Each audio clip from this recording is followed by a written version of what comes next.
सबको लगता है। पल्लवी के पति की मौत को 1 महीना बीत गया था। पिछले 1 महीने से रोते रोते अब मानो उसकी आंख के आंसू तक सूख चुके थे। इसी गहरी उदासी के आवेग में उसे अपनी माँ की याद आती है। कितनी बदनसीब हूँ मैं। अपने जीवन के सबसे कठिन समय में आज मेरे पास रोने के लिए एक कंधा तक नहीं है। बस बहुत हुआ, अब मुझे माँ के पास जाना ही होगा। अगली सुबह ही पल्लवी अपनी 10 साल की बेटी को लेकर मुंबई के रेलवे स्टेशन पहुंच जाती है, जहां से वो पुणे की टिकट लेकर अपनी बेटी निशा के साथ ट्रेन में बैठ जाती है। मम्मा, हम ट्रेन में बैठकर कहाँ जा रहे हैं? हम तुम्हारी नानी के पास जा रहे हैं मेरी बच्ची। नानी के पास? लेकिन आपने पहले तो कभी मुझे नानी के बारे में नहीं बताया। मुझे तो लगा था कि मेरी नानी है ही नहीं। बस कुछ बातें हैं बेटा जो मैं अभी तुझे समझा नहीं सकती।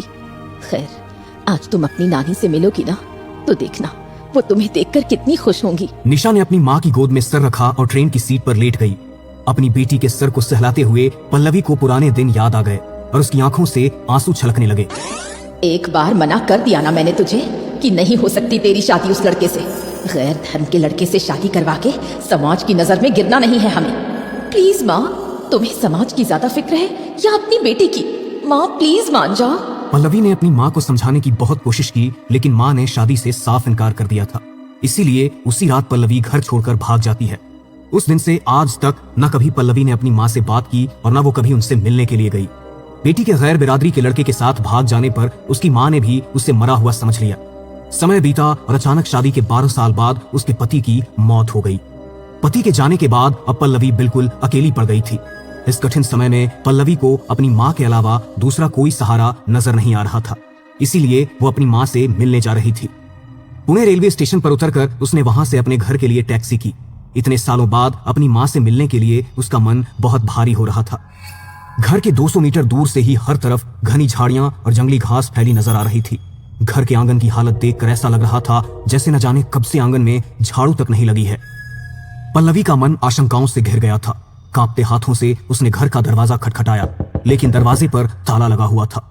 अरे, दरवाजे पर तो ताला लगा हुआ है। ताला तो लगा हुआ है, लेकिन आज से नहीं, पिछले 12 साल से। पल्लवी ने पीछे मुड़कर देखा तो वहां उसके पड़ोस में रहने वाली शांति काकी खड़ी थी। वो चलकर पल्लवी के पास आई। जब तू अपनी माँ को छोड़कर चली गई तो लोगों ने तेरी माँ का जीना मुश्किल कर दिया था, इसलिए वो बेचारी मुंह छुपाकर यहाँ से अपने गांव चली गई थी। चली जा अपने गांव, शायद तेरी माँ तुझे माफ कर दे। काकी की बातें सुनकर पल्लवी का मन धक से रह गया था। उसने अपना सामान उठाया और बस पकड़कर अपनी बेटी के साथ अपने गांव की ओर निकल पड़ी। गांव पहुंचते पहुंचते उसे शाम के लगभग 8 बज गए थे। यहाँ का आंगन भी धूल, मिट्टी और जंगली बेलों से घिरा नजर आता था। हिम्मत जुटाकर पल्लवी जैसे ही दरवाजा खटखटाने के लिए आगे बढ़ी तो देखा कि दरवाजा तो पहले से ही खुला हुआ है। वो अपनी माँ को पुकारती हुई अपनी बेटी के साथ घर के अंदर दाखिल हुई। अंदर का नजारा देखकर पल्लवी हैरान रह गई थी। घर में हर जगह धूल, मिट्टी और मकड़ी के जाले लगे हुए थे, जैसे कई सालों से घर में साफ सफाई की ही ना गई हो। माँ, माँ, कहाँ हो तुम? माँ, नानी माँ, नानी माँ। पल्लवी ने अपनी माँ को कई बार आवाज दी, लेकिन कोई जवाब नहीं आया। मम्मा, लगता है नानी माँ यहाँ पर नहीं रहती। हम कितनी देर से उन्हें आवाज लगा रहे हैं और आप घर की हालत देखो ना, लग नहीं रहा कि यहाँ कोई रहता होगा। काफी देर तक आवाज देने के बाद भी जब पल्लवी की माँ बाहर नहीं आई तो पल्लवी को भी लगने लगा कि वाकई उसकी माँ यहाँ नहीं है। जैसे ही अपनी बेटी का हाथ पकड़कर वो घर से बाहर जाने को हुई, अचानक ही स्टोर का दरवाजा खुला और झुकी कमर और सफेद झुर्रीदार चेहरे के साथ उसकी माँ बाहर आ गई। माँ का शरीर किसी बेजान मुर्दे की तरह लग रहा था। उन्हें देखकर लगता था मानो कई दिनों से उन्होंने ठीक से खाना तक नहीं खाया है। उन्होंने एक नजर भरकर पल्लवी की तरफ देखा और फिर नजर घुमा ली। माँ, कैसी हो तुम? मैं अपनी गलती सुधारना चाहती हूँ माँ। मैं कुछ दिन तुम्हारे पास ही रहूंगी। और देखो, निशा भी तुम्हें देखकर कितनी खुश है। निशा, नानी माँ को नमस्ते करो बेटा। नानी माँ। पल्लवी की माँ ने उन दोनों में से किसी की बात पर भी ध्यान नहीं दिया। वो अपनी छड़ी टिकाती रसोई में गई और उन दोनों के लिए गिलास में पानी लेकर आई। दोनों ने जैसे ही अपने हाथ में वो गिलास पकड़ा, उनके होश उड़ गए और पानी का गिलास उनके हाथ से छूटकर जमीन पर जा गिरा, क्योंकि मिट्टी से सने गिलास में जो पानी था उसके अंदर जिंदा कीड़े रेंग रहे थे। अपनी माँ और घर की ऐसी हालत देखकर पल्लवी अपने आंसू रोक नहीं पा रही थी। मैं जानती हूँ माँ कि तुम्हारी ऐसी हालत मेरी वजह से ही हुई है। तुम्हें देखकर लग रहा है कि तुमने कई दिन से ठीक से खाना भी नहीं खाया। तुम्हारे पास न साफ पानी है न खाना। घर की हालत ऐसी है कि कोई जानवर भी यहाँ रहने से पहले सोचेगा। मुझे माफ कर दो माँ, मगर अब मैं आ गई हूँ माँ, मैं अब सब सही कर दूंगी। सबसे पहले मैं घर की साफ सफाई कर देती हूँ, बहुत गंदा हो गया है ना। पल्लवी ने घर साफ करने के लिए घर में झाड़ू ढूंढा, लेकिन घर में एक झाड़ू तक नहीं था। घर की हालत देख देख कर पल्लवी खुद को कोसे जा रही थी। निशा बेटा, मैं बस थोड़ी देर में मार्केट से नानी माँ के लिए कुछ खाने को लेकर आती हूँ और साफ सफाई के लिए सामान भी लेकर आती हूँ। तब तक तुम नानी माँ के पास रहना और उनका ध्यान रखना। ठीक है मम्मा। पल्लवी सारा सामान लेने के लिए बाजार की ओर निकल गई। निशा ने अपनी नानी माँ को पहली बार देखा था, इसलिए वो उनसे बात करने की कोशिश कर रही थी। नानी माँ, आपको पता है मेरी मम्मा बिल्कुल आपके जैसी दिखती है। निशा की बात का जवाब दिए बिना ग्रैनी अपने कमरे में चली गई। ये नानी माँ कहाँ पर चली गई? मुझे यहाँ पर अकेले बैठने में बहुत डर लग रहा है। मैं भी अंदर ही चली जाती हूँ। निशा भी कमरे का दरवाजा खोलकर अंदर चली जाती है, लेकिन अंदर गहरा अंधेरा था। निशा ने चारों तरफ नजरें घुमाकर देखा, लेकिन उसकी ग्रैनी कमरे में नहीं थी। दूसरी ओर पल्लवी ने सभी जरूरी सामान ले लिया था। वो घर पहुंचने वाली थी कि तभी रास्ते में उसे गांव के एक पुराने काका मिले। उन्होंने बड़े ही अजीब तरीके से पल्लवी को देखा। क्या बात है, आज इतने सालों बाद गांव आई हो? पक्का अपनी माँ के घर को बेचने का इरादा होगा, है ना? ये आप कैसी बातें कर रहे हैं काका? भला मैं अपनी माँ के घर को क्यों बेचने लगी? मैं तो यहाँ पर अपनी माँ से मिलने आई हूँ। अगर उस घर को बेच दूंगी तो माँ कहाँ जाएंगी? क्या? अरे तुम्हारा दिमाग ठिकाने पर है या नहीं? आज से 10 साल पहले लोगों के तानों से तंग आकर बेचारी तुम्हारी माँ ने खुद को खत्म कर लिया था, और तुम कह रही हो कि तुम उससे मिलने आई हो। उसने तुम्हारी वजह से अपनी जान दी। तुम्हें तो उस घर में जाने का भी कोई हक नहीं। आई बड़ी माँ से मिलने आई हूँ। क्या? ये सच नहीं हो सकता काका। मैं तो अभी अपनी माँ से मिलकर आई हूँ और मेरी बेटी तो वहीं पर है। जरूर आपको कोई गलत फहमी हुई है। क्या?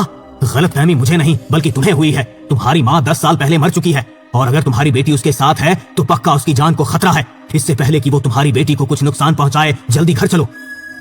नानी माँ, आप कहाँ चली गई नानी माँ? निशा ने जैसे ही अपनी नानी को आवाज लगाई तो उसे कमरे में किसी की दबी सी हंसी सुनाई दी। ये आवाज, मुझे बहुत डर लग रहा है। नानी माँ, आप कहाँ हो? मैं यहाँ हूँ, आओ मेरे पास आओ।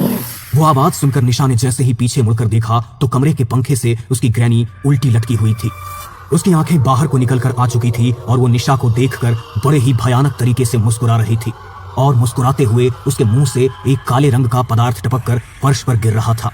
अपनी नानी का इतना भयानक रूप देखकर निशा जोर से चिल्लाई। पल्लवी काका के साथ दौड़ती हुई अपने घर तक पहुंची, तभी उसे निशा की चीख सुनाई दी। मैंने तुमसे कहा था ना कि तुम्हारी बेटी मुसीबत में है, जल्दी चलो। पल्लवी ने दरवाजा खोलने की कोशिश की, लेकिन दरवाजा तो मानो जैसे जाम हो गया था। पल्लवी के कोशिश करने के बावजूद भी दरवाजा नहीं खुल रहा था। आओ मेरे पास आओ। मम्मा। ग्रैनी अचानक से निशा के ऊपर झपटी और उसे दूसरे कमरे में घसीटते हुए ले गई। नानी माँ, मुझे छोड़ो, मुझे बहुत दर्द हो रहा है। मम्मा प्लीज हेल्प। हे भगवान, अब मैं क्या करूं? पल्लवी को हटाकर काका घर के दरवाजे को जोर से धक्का मारते हैं तो वो टूटकर नीचे गिर पड़ता है। पल्लवी और मोहन काका जल्दी से अंदर जाते हैं। निशा, निशा, तुम कहाँ हो बेटा? जल्दी से मम्मा के पास आ जाओ। मम्मा प्लीज बचाओ मुझे, ग्रैनी मुझे मार डालेंगी। तुम कहाँ हो बेटा? घबराओ नहीं, वो तुम्हारी नानी है, कुछ नहीं होगा। पल्लवी ने जैसे ही ऐसा कहा तभी ग्रैनी ने निशा के हाथ को अपने पैने नाखूनों से बुरी तरह खरोंच दिया, जिससे निशा की दर्द भरी चीख पूरे घर में गूंज उठी। निशा कमरे का दरवाजा खोलने की कोशिश कर रही थी, तभी उसे लगा जैसे उसके पीछे से अभी कोई दौड़ कर गया है। काका ने महामृत्युंजय मंत्र पढ़ने की कोशिश की कि तभी ग्रैनी काका को उनके सामने नजर आने लगी। ग्रैनी डरावनी तरह से मुस्कुराई और तभी काका हवा में ऊपर उछलकर जमीन पर जा लगे। नीचे गिरते ही काका बेहोश हो गए और चारों ओर खून फैल गया। पल्लवी ने हिम्मत करके किसी तरह माँ के कमरे का दरवाजा खोला। कमरे में गहरा अंधेरा था, लेकिन एक कोने से निशा की सिसकियों की आवाज सुनाई दे रही थी। मम्मा प्लीज हेल्प मी मम्मा।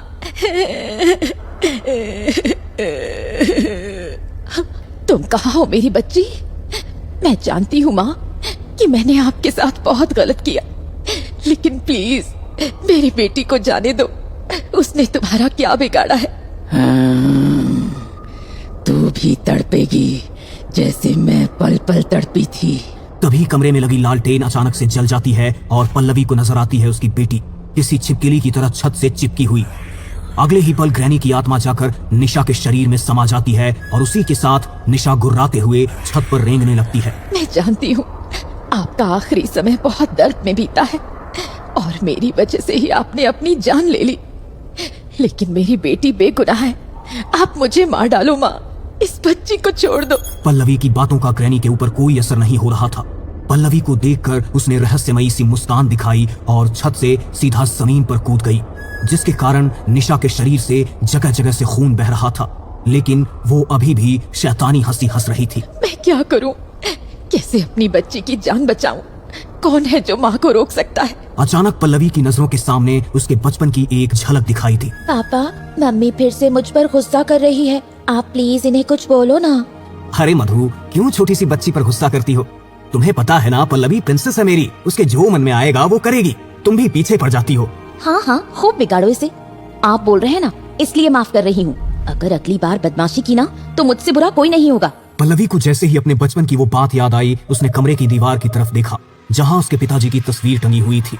उसने अपने पिताजी की तस्वीर के सामने हाथ जोड़े और रोते हुए उनसे कहा, पापा, बचपन में जब भी माँ मुझे डांटती थी तब आप ही मुझे उनसे बचाते थे। आज आपकी बेटी बहुत बड़ी मुसीबत में फंस गई है पापा। मेरी बच्ची की जान को खतरा है। माँ मुझे समझ नहीं पा रही। आप तो उनका गुस्सा जानते हो ना। एक बार उनको गुस्सा आ जाए तो आपके अलावा कोई उन्हें नहीं समझा सकता। पापा प्लीज, अगर आप अपनी बेटी की बात सुन रहे हैं तो मेरी बच्ची को बचा लीजिए। आपकी बेटी मुसीबत में है, अपनी बेटी की मदद कीजिए पापा। तभी पल्लवी को कुछ गिरने की आवाज सुनाई देती है।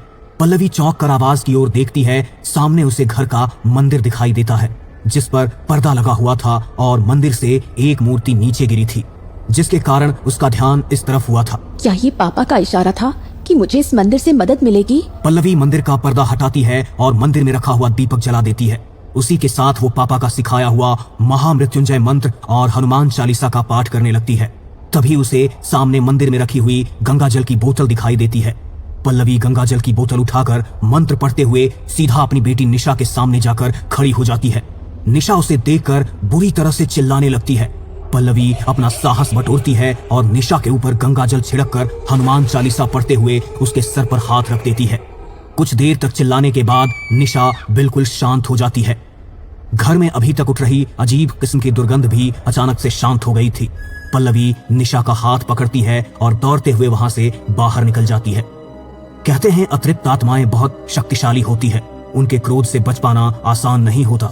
निशा की किस्मत अच्छी थी जो वो इतनी बड़ी मुसीबत से खुद को बचा पाई।